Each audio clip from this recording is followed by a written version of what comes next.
Meron ditong puno na yung maasim ang bunga. Katmon kung tawagin, di ko alam sa iba. Ito, katmon dito, di ba? Yan yun, oh. Yan, oh. Ito yung malaki, yan yung dating inaakyat ko, yung malaki na yan. Tapos may balon dito, oh. Tabi-tabi po. Tabi po. Ayan, inaakyat ko dati yan. Oh, ano. Sige, una na kayo. Tabi po. Opo, yan. Tagal na ng ano to. Napakatagal na ng balon na yan. Yan, luma na. So, ito yung bunga niyan, oh. Napakaasim yan. Tapos, binabalatan. Tutoy.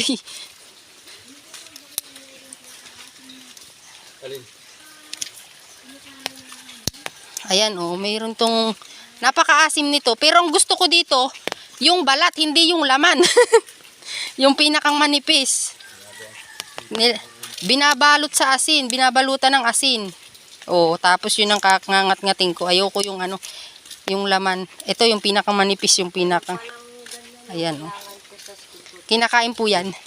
May bunga ito, yan, mayroong sa loob yan na parang slice na siya, oh.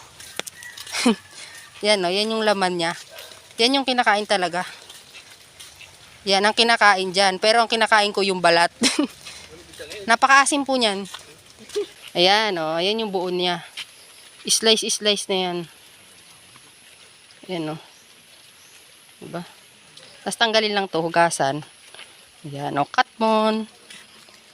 Kasi nga, cut na siya. Hugis moon. Baka nga katmon. Kaya yun ang tawag.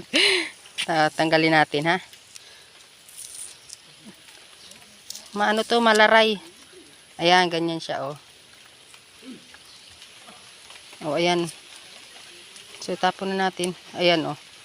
Ito yung per piece niya. Slice na nga siya.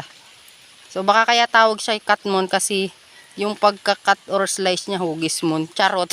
Baka nga. So, ayan po.